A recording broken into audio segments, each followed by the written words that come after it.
সঙ্গীত তরঙ্গের গ্রন্থ প্রকাশ, সম্বর্ধনা, আবৃত্তি এবং শ্রুতি নাটকের অনুষ্ঠান পশ্চিমবঙ্গ বাংলা একাডেমির জীবনানন্দ সভাঘরে 23 ফেব্রুয়ারি 2026 সঙ্গীত তরঙ্গের গ্রন্থ প্রকাশ, সম্বর্ধনা, সঙ্গীত, আবৃত্তি, গল্প পাঠ এবং শ্রুতি নাটকের অনুষ্ঠান অত্যন্ত সাফল্যের সঙ্গে অনুষ্ঠিত হল। অনুষ্ঠানের বিশেষ অতিথি ছিলেন আন্তর্জাতিক সাহিত্যিক বিপ্লব মজুমদার, বিশিষ্ট সঙ্গীত শিল্পী, সুরকার ও সঙ্গীত পরিচালক অশোক ভদ্র এবং বিশিষ্ট প্রযোজক ও চিত্র পরিচালক পীযূষ সাহা। উদ্বোধনী সঙ্গীতের মধ্য দিয়ে অনুষ্ঠান শুরু হয়। সঙ্গীত পরিবেশন করেন উপমা মণ্ডল। এরপর সঙ্গীত তরঙ্গ প্রকাশনী থেকে একটি অত্যন্ত মূল্যবান গ্রন্থ প্রকাশ করা হয়। গ্রন্থটির নাম মিউজিক থেরাপির গল্প। লেখক কৌশিক ভট্টাচার্য। গ্রন্থটি প্রকাশ করলেন প্রকাশক চিত্তপ্রিয় চ্যাটার্জি এবং লেখক কৌশিক ভট্টাচার্য সহ আন্তর্জাতিক সাহিত্যিক বিপ্লব মজুমদার, সুরকার ও সঙ্গীত পরিচালক অশোক ভদ্র এবং চিত্র পরিচালক পীযূষ সাহা।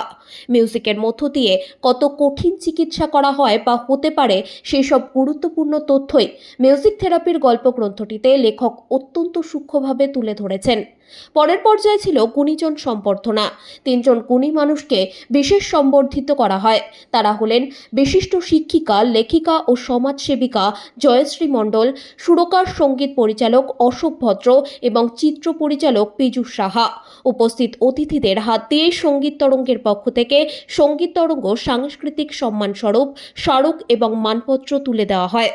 সকল অতিথি এবং যারা সম্বর্ধিত হলেন তারা প্রত্যেকে সঙ্গীত তরঙ্গের এই উদ্যোগের যথাযোগ্য সম্মান জানান ও প্রশংসা করেন। সঙ্গীত তরঙ্গের আরও অগ্রগতি কামনা করেন। সম্বর্ধনা অনুষ্ঠানের মানপত্র পাঠ করে শোনান রাজীব সরকার। এরপর সাংস্কৃতিক পর্যায়ে ছিল আবৃত্তি, সঙ্গীত, কবিতা, কোলাজ, শ্রুতি নাটক এবং গল্প পাঠ। আবৃত্তি এবং সঙ্গীতে দক্ষতার সঙ্গে অংশ নিয়েছেন রীনা মণ্ডল কয়াল, নীলকমল ব্যানার্জি, অনামিকা সেনগুপ্ত, নন্দিনী চক্রবর্তী, তন্ময় বক্সী, যতীন সরকার, সন্দীপ বসু, কিঙ্কর হালদার, অরূপ যশ, শিবনাথ সাহা। অমল কুমার রায়ের 4টি কবিতা আবৃত্তি করেন বিশিষ্ট আবৃত্তিকার শুভ্রাংশু মিত্র, রীনা মণ্ডল কয়াল ও মৌসুমী কাঞ্জিলাল। চিত্তপ্রিয় চ্যাটার্জি 2টি কবিতা আবৃত্তি করেন শুভ্রাংশু মিত্র এবং রীনা মণ্ডল কয়াল। শ্রুতি নাটক, কবিতা, কোলাজ এবং গল্প পাঠ এক বিশেষ বর্ণময় করে তোলে অনুষ্ঠানটিকে। শ্রুতি নাটক কলিং বেল অসাধারণ দক্ষতার সঙ্গে অভিনয় করেন বিভাস চ্যাটার্জি এবং নিতু রায়। বিস্মৃত অতীত নাটকটির নাট্যকার চিত্তপ্রিয় চ্যাটার্জি। নাটকটি অসাধারণ দক্ষতার সঙ্গে অভিনয় করেছেন কবিতা ভট্টাচার্য ও অসীম চক্রবর্তী। ভাষা দিবসের খেলা নাটকটির নাট্যকার দেবযানী চ্যাটার্জি। নির্দেশনা কবিতা ভট্টাচার্য। অসাধারণ অভিনয় করেছেন অর্পিতা দাস, পারিজাত চক্রবর্তী ও কাকলি ভট্টাচার্য। প্রেমে রূপের ভূমিকা নাটকটির নাট্যকার কৌশিক ভট্টাচার্য। অসাধারণ অভিনয় করেছেন অসীম চক্রবর্তী এবং কবিতা ভট্টাচার্য। 2 ম্যাজিশিয়ান নাটকটি অসাধারণ দক্ষতার সঙ্গে অভিনয় করেছেন সোমনাথ ঘোষ এবং অমিত চৌধুরী। নাট্যকার চিত্তপ্রিয় চ্যাটার্জির নাটক জীবন নিয়ে খেলার অসাধারণ একক অভিনয় করেছেন লীনা ভট্টাচার্য। কবিতা কোলাজ শতবর্ষের আলোকে সুকান্তের পরিবেশনা ছিল অতুলনীয়। এর ভাবনা ও রূপায়ণে ছিলেন আকাশবাণীর উপস্থাপিকা স্বাগতা মণ্ডল মল্লিক। নিবেদনে হালিশহর কথামালা। অবশেষে আনন্দ দে রচিত গল্প 2 অপরাধীর অসাধারণ নাটকীয় পাঠ করেন স্বপন সান্যাল ও সুজয় ভট্টাচার্য।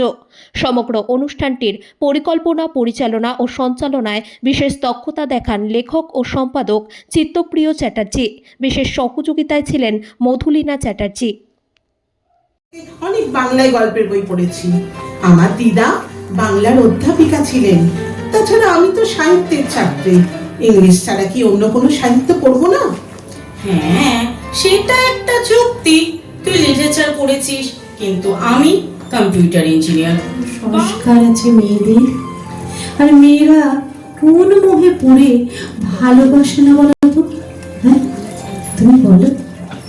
আমরা পুরুষকে দিই বিশুদ্ধ ভালোবাসা, যা তোমরা কখনোই দিতে পারো না। বলি ও, মানে তুমি বলতে চাও পুরুষ শুধু রূপের মোহে নারীর প্রেমে পড়ে, আর নারীর মনে এতটুকু রূপের আসক্তি নেই?